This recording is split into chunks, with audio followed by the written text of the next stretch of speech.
He arose from there and came into the borders of Judea. And beyond the Jordan, multitudes came together to him again, as he usually did. He was again teaching them. Pharisees came to him testing him, and asked him, "Is it lawful for a man to divorce his wife?" He answered, "What did Moses command you?" They said, "Moses allowed a certificate of divorce to be written, and to divorce her." But Jesus said to them, "For your hardness of heart, he wrote you this commandment. But from the beginning of the creation, God made them male and female. For this cause a man will leave his father and mother, and will join to his wife, and the two will become one flesh, so that they are no longer two, but one flesh. What therefore God has joined together, let no man separate." In the house, his disciples asked him again about the same matter. He said to them, "Whoever divorces his wife and marries another commits adultery against her. If a woman herself divorces her husband and marries another, she commits adultery." They were bringing to him little children, that he should touch them. But the disciples rebuked those who were bringing them. But when Jesus saw it, he was moved with indignation, and said to them, "Allow the little children to come to me, don't forbid them, for God's kingdom belongs to such as these.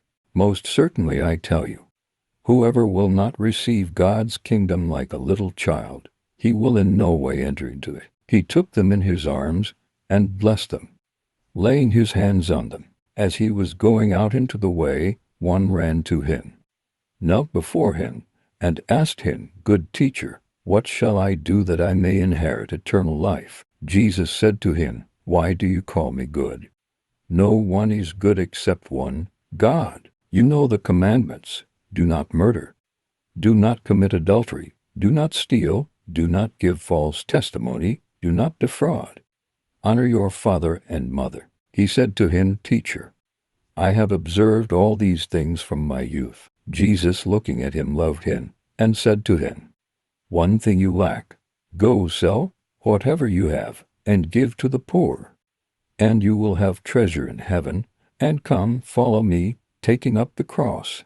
But his face fell at that saying, and he went away sorrowful, for he was one who had great possessions. Jesus looked around and said to his disciples, "How difficult it is for those who have riches to enter into God's kingdom." The disciples were amazed at his words, but Jesus answered again, "Children, how hard it is for those who trust in riches to enter into God's kingdom.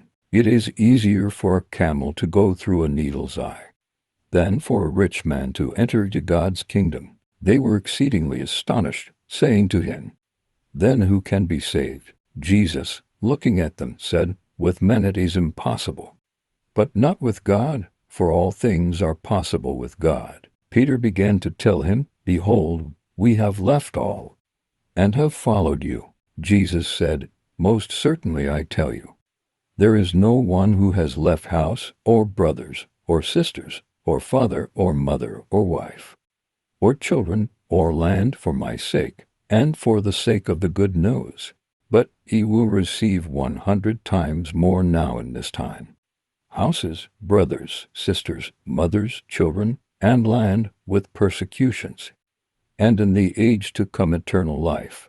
But many who are first will be last, and the last first." They were on the way going up to Jerusalem, and Jesus was going in front of them, and they were amazed, and those who followed were afraid.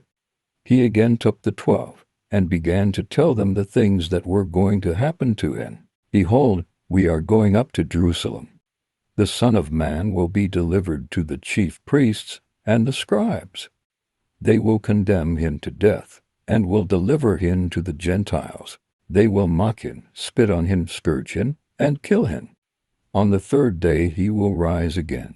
James and John, the sons of Zebedee, came near to him, saying, "Teacher, we want you to do for us whatever we will ask." He said to them, "What do you want me to do for you?" They said to him, "Grant to us that we may sit, one at your right hand and one at your left hand in your glory." But Jesus said to them, "You don't know what you are asking. Are you able to drink the cup that I drink, and to be baptized with the baptism that I am baptized with. They said to him, We are able. Jesus said to them, You shall indeed drink the cup that I drink, and you shall be baptized with the baptism that I am baptized with. But to sit at my right hand and at my left hand is not mine to give, but for whom it has been prepared. When the 10 heard it, they began to be indignant toward James and John. Jesus summoned them and said to them, You know that they who are recognized as rulers over the nations lord it over them, and their great ones exercise authority over them. But it shall not be so among you. But whoever wants to become great among you shall be your servant. Whoever of you wants to become first among you shall be bondservant of all. For the Son of Man also came not to be served, but to serve, and to give his life as a ransom for many. They came to Jericho, as he went out from Jericho, with his disciples and a great multitude. The son of Timaeus, Bartimaeus, a blind beggar, was sitting by the road. When he heard that it was Jesus the Nazarene, he began to cry out and say, Jesus, you son of David, have mercy on me. Many rebuked him, that he should be quiet. But he cried out much more, You son of David, have mercy on me. Jesus stood still, and said, Call him. They called the blind man, saying to him, Cheer up, get up, he is calling you. He, casting away his cloak, sprang up, and came to Jesus. Jesus asked him, What do you want me to do for you? The blind man said to him, Rabboni, that I may see again. Jesus said to him, Go your way, your faith has made you well. Immediately he received his sight, and followed Jesus on the way. Thank you for watching. Please like, subscribe, hit the bell and share.